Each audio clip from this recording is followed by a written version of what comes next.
The first thing Thomas Yates registered was the smell, not smoke, but something sweeter, like resin turning to tar. That's not a brush fire. He was on his feet before his mind caught up, the bedroom window already flickering orange. The workshop was a column of flame, the roof already sagging inward like a spine that had given up. Through the heat shimmer, he saw movement at the side gate, a man pulling the latch, stumbling out into the alley. No, not him. The old Dodge's engine coughed, then roared, and red taillights cut a retreating glare through the dark. Thomas didn't shout. He didn't run for the hose. He just stood there, the heat pressing against his face, and watched his boy disappear. The roof beam cracked like a gunshot, and the whole thing folded in on itself, sending a blizzard of sparks into the black sky. I know what I saw, and I know what it means. The first gray light of dawn seeped through the living room curtains.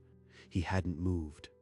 The charcoal Henley smelled of smoke and something worse. The police would take one look at the gas can and close the case. But then he'd have to explain why his son would do such a thing, and that explanation started 2 nights ago. 12,000, Dad. I can't keep dodging the calls. I'm on my last straw here. Last time I gave you money, it was a can't-miss opportunity that missed. What's this one? So that's it? I'm just a bad investment? I'm your son, not a stock option. I'm saying I won't be the fuel for a fire I can't see. I'm sorry, Justin. Fine. I'll figure it out. He said he'd figure it out. I didn't think he meant this. By the time the sun cleared the fence line, Thomas was standing at the edge of what used to be his workshop. The air still bit with the taste of scorched pine and melted polyurethane. 40 years of Sundays, gone in under an hour. The hammer was a blackened claw, its handle blistered but intact enough to recognize. A few feet away, a copper hinge had warped into a shape that no longer fit anything. I never asked who built this place. I just moved in and started working. The workshop had always felt older than him, its beams thicker than modern code required, its joists joined with a patience that didn't come from a big-box store. Now, for the first time, that felt like a question instead of a fact. Someone laid this foundation. Someone who isn't me. He kept digging, not knowing what he was looking for, only that he would know it when he found it. His fingers touched something flat and hard, buried where the workbench used to be.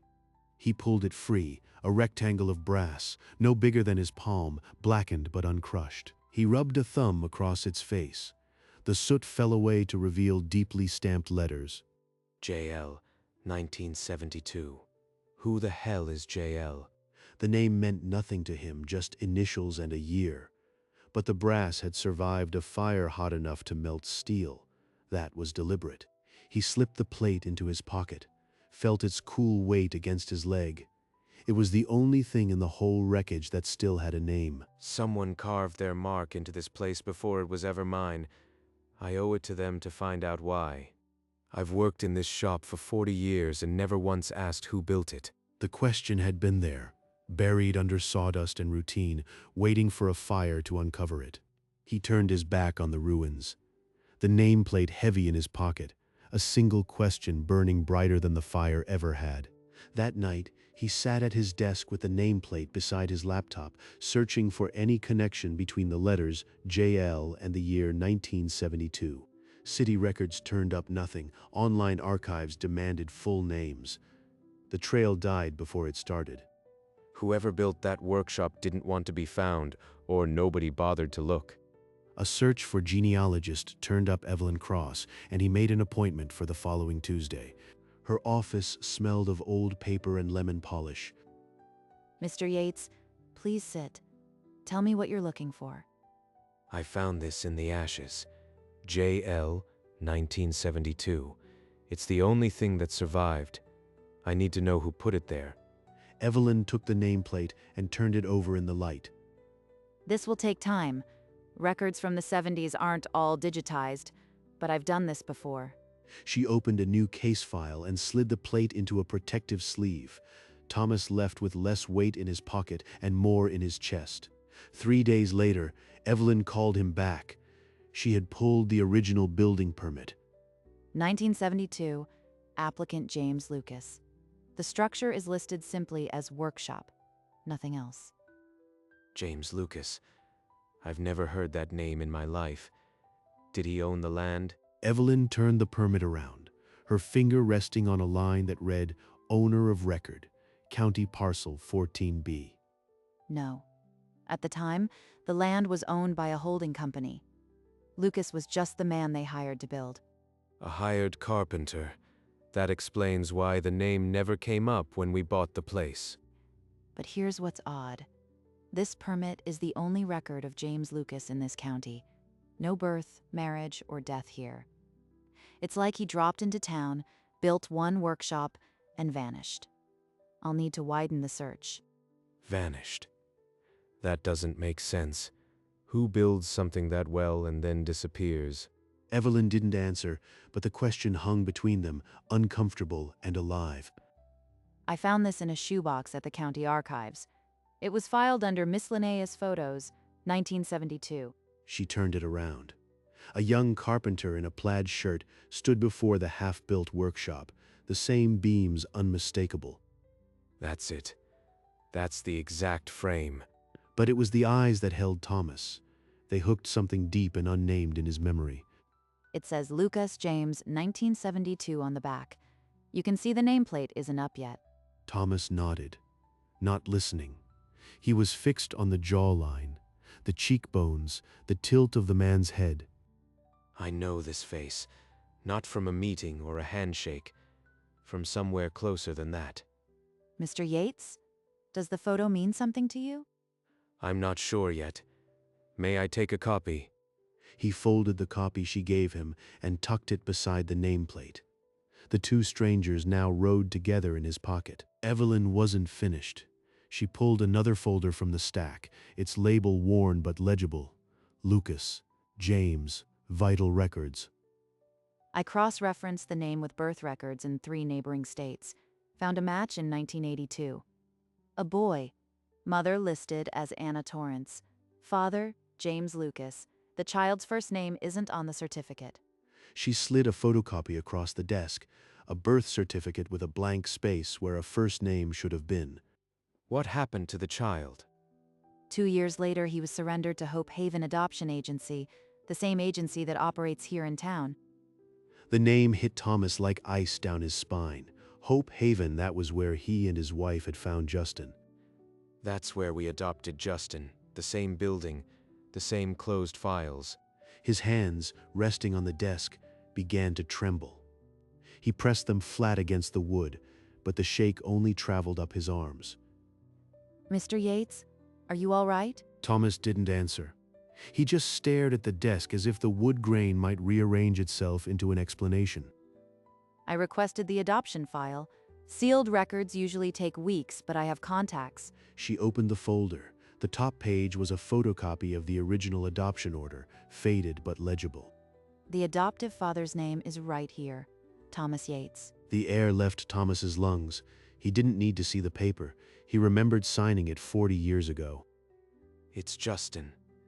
The boy I raised is the son of the man who built that workshop. Evelyn continued reading, her voice faint. Male, age 4 at adoption, 1986. The details matched like keys in a lock. Thomas reached for the file. His hand was steady now, a terrible clarity replacing the shock. The truth sat on the desk between them, heavier than any nameplate, and Thomas knew he could never keep it from Justin. What happened to James Lucas? You said he vanished. Did he ever look for the boy? He never stopped. The agency file includes letters he wrote, some from as late as 1997. She handed him a photocopy of a handwritten letter, dated 1995, addressed to Hope Haven Adoption Agency. I'm still looking, the letter read. If my son ever asks, tell him his father built something once. It's still standing. He made that workshop for his boy and I never knew. I just worked in it. James Lucas died in a car accident in 1998. The obituary doesn't mention a son. Just a carpenter. Thomas stared at the grainy obituary photo, the same eyes, same jawline that had unnerved him from the start. He had that photograph of himself in his pocket, searching until the last mile. He asked for copies of everything. Evelyn nodded and slid a thick envelope across the desk. He carried it to his truck and sat behind the wheel without starting the engine, the envelope sealing a stranger's devotion onto the man who raised his son. He drove home slowly, the unopened envelope riding shotgun like a passenger who wouldn't speak. That night, at his kitchen table, he emptied the envelope. Letters, photographs, death records, a life in paper. He found the photograph. James Lucas, young, holding a wrapped newborn, the back labeled Justin, 1982, in faded ink. A letter from 1996 read, "I just want to know he's alive. I'm not asking to meet him. I'm asking to know he breathes." He built it so his son would have somewhere to find him, and the boy burned it down. At 3 in the morning, he made a decision not to speak yet, just to see him. By dawn, he was in his truck, the nameplate back in his pocket, the envelope on the seat beside him. He parked across the street and cut the engine. The apartment complex looked even bleaker in the early gray light. The windows were dark. Justin was probably sleeping off whatever had driven him to the fire. I can't tell him yet, but I can't stay away either. He stepped out of the truck, leaving the envelope on the seat, and crossed the street. The morning chill did nothing to settle his stomach. The building's front door was propped open with a brick. He climbed the stairs slowly, each step a small argument against turning back. The apartment door was unlocked. He pushed it open and found Justin sprawled on the couch, a bottle of whiskey on its side next to an overflowing ashtray. What do you want? Come to arrest me yourself. I wanted to see if you were okay, that's all. Justin let out a brittle laugh and pushed himself up. Thomas's gaze drifted to the refrigerator, a faded photograph of a 6-year-old Justin standing in front of the workshop. He was there, right in front of his father's work, and neither of us knew. What are you looking at? Nothing. I should go. He walked out without waiting for an answer, the nameplate still in his pocket and the weight of what he had to say pressing heavier than ever. He drove home on autopilot, the photograph from the refrigerator burning in his mind. At his kitchen table, he laid out the nameplate, the file, the photo of James with the newborn, a silent jury for a 40-year verdict. On a scrap of paper he wrote, "Justin, I have failed you. There is a story you need to hear. I will find the courage." He didn't sign it. He folded the note and placed it in the file, then slid everything into a worn canvas bag. He carried the bag to the truck and set it on the passenger seat, the canvas lumpy with evidence. The drive back to Justin's felt shorter, the streets emptier, as if the city was holding its breath. He parked in the same spot and looked up at the apartment. Justin's window was still dark. This might be the last time he lets me in, but I can't let him go another day without the truth. He grabbed the bag and stepped out, the nameplate pressing against the canvas like a second pulse. As he crossed the street, he didn't look back. The only way out of this was through it. Justin swung the door open, already snarling, but the sight of Thomas's face made the words catch in his throat. He stepped inside without waiting for an invitation, crossed to the cluttered coffee table, and sat heavily on the edge of the couch. From the canvas bag, he pulled the brass nameplate and set it face up on the table between them. We need to talk about the workshop you burned down. I don't know what you're talking about. Thomas raised a hand, palm out, and the gesture, more than any word, stopped Justin cold. I'm not here to press charges. I'm here to tell you a story about a man named James Lucas. The name fell between them like a stone, and Justin's gaze dropped to the nameplate, his jaw tight. What does some random name have to do with me? Justin stared at the nameplate, his brow furrowed, and the fire, which had been the only crime in the room, suddenly felt like a footnote. James Lucas was a carpenter. He built that workshop in 1972, 20 years before you ever set foot in it. He slid the old photograph across the table, young James, standing in front of the workshop, the same beams Justin had watched burn. Justin stared at the face, the jawline, the cheekbones. a mirror he had never seen before. He had a son in 1982, gave him up 2 years later. He searched until the day he died. From the bag, he withdrew the adoption papers and placed them beside the nameplate. The birth certificate, the order, the letter. The top page was the adoption order, faded but unmistakable. Thomas Yates, male, age 4, 1986. The boy James Lucas gave up, 4 years old, adopted in 1986, by me. That child was you, Justin. No, that's not possible. I burned it. I burned my father's workshop. The nameplate sat on the table, unblinking. In the silence, the weight of a dying man's 40-year search found its target. Justin's arms swept across the table. The nameplate clattered to the floor, papers scattering like startled birds. Thomas didn't move. He just stood there, a stone in the current of his son's fury. This is a lie. You're twisting this to punish me. But his legs gave out. He slid off the couch onto the floor, his knees hitting the linoleum with a dull thud. He fumbled for the photograph of James, the one with the baby, and pressed it against his chest. I burned it. My own father's workshop.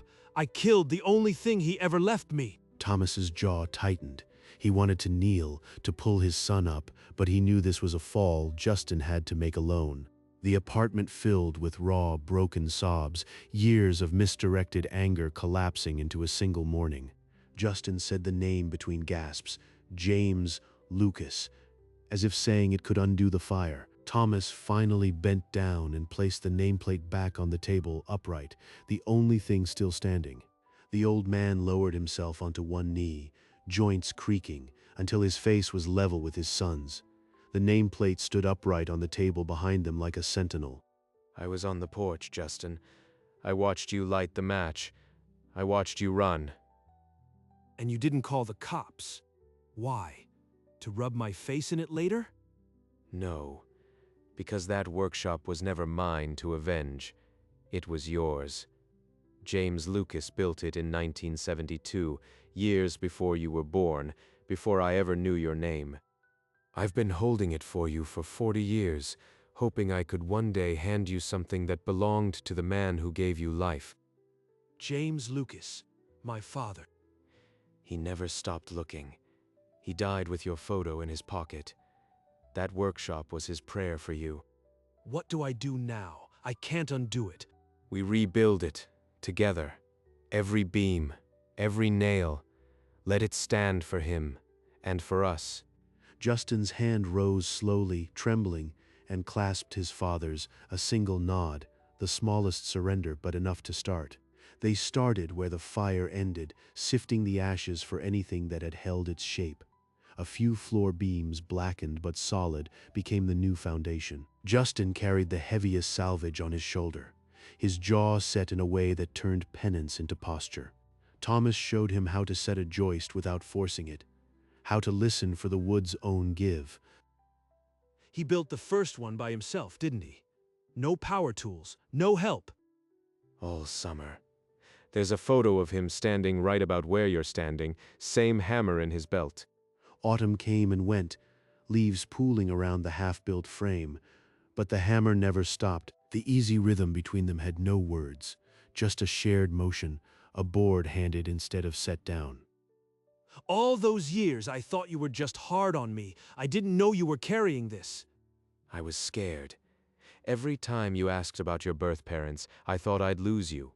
So I stayed quiet too long. By the time the first snow dusted the roof, the new workshop stood straight and true, waiting only for its nameplate. Spring came early that year. The last coat of stain had dried, and the windows threw clean sunlight onto the floor. Thomas reached into his jacket and withdrew a fresh brass plate, bright as a coin. The engraving was simple. I thought you should do the honors. It's your name on there, too. Justin held the plate in both hands, reading the words over and over as if they might vanish. For JL, from both his sons. You are my father, too. You always were. I was just too angry to see it. Thomas's throat closed. He hadn't needed the words to know, but hearing them broke something that had been locked since the night of the fire. He pulled Justin into a hard, graceless embrace, the first real one in years, and neither of them let go until the breeze shifted. They mounted the plate together, each turning a screw with the same driver James Lucas had used 50 years before. When they stepped back, the nameplate caught the afternoon light, and the workshop seemed, for the first time, entirely whole. Evening wrapped the porch in a soft gold. Thomas and Justin sat on the steps, 2 mugs of coffee cooling in their hands. I never knew a building could feel like a person, but when I'm in there, I hear his hammer. That's not just memory, son. That's the wood remembering who shaped it. Justin looked across the yard to the workshop, its windows warm with light. The nameplate, a brief spark in the dusk. I was so focused on burning you, I never saw what I was really destroying. We both did, but the right things found us anyway. A breeze stirred the chimes hanging from the eaves, a sound that felt like an answer. I can almost see him, standing where we stood, hammer in hand. He must have been proud. He'd be prouder of you. They didn't move as the sky deepened. The workshop stood behind them, lit from within, and the nameplate glowed like a promise kept. The next morning, the sun rose over the rebuilt workshop as if it had never been anything else. Inside, the tools were hung in order, the workbench clean, a single photograph of James Lucas on the wall. Thomas and Justin arrived together, carrying coffee and a quiet understanding that needed no more words. The workshop stood in the morning light, fresh pine warm against the blue sky, the nameplate catching the first rays. The nameplate read, "For J.L." from both his sons. Under it, a hand-carved board added, "Built with love, twice." A breeze moved through the open door, and the photograph of James fluttered once, as if waving. In the end, the workshop was not a building but a conversation, across time, across fathers, across sons. Some things are built twice, once in wood, once in the heart. This one had been summoned by both. The last light of dawn spilled across the yard, and the workshop stood ready for whatever the next morning would bring. A long silence settled, the kind that holds more than any words could, and the nameplate glowed in the sun as if it had always been there. The brass held the day's last warmth, the letters for J.L. from both his sons, clear as a vow. A cloud passed, and the plate went dark for a moment, then brightened again. What started in ashes had become a center, a place to return to. The workshop stood quiet, its tools at rest, its story no longer a weight. Inside, the coffee had gone cold, but neither man noticed. The nameplate caught the waning sun one last time, a spark against the wood. Some fires destroy, others, in their aftermath, build something impossible. Thomas and Justin would open the shop again tomorrow, but tonight the light alone was enough.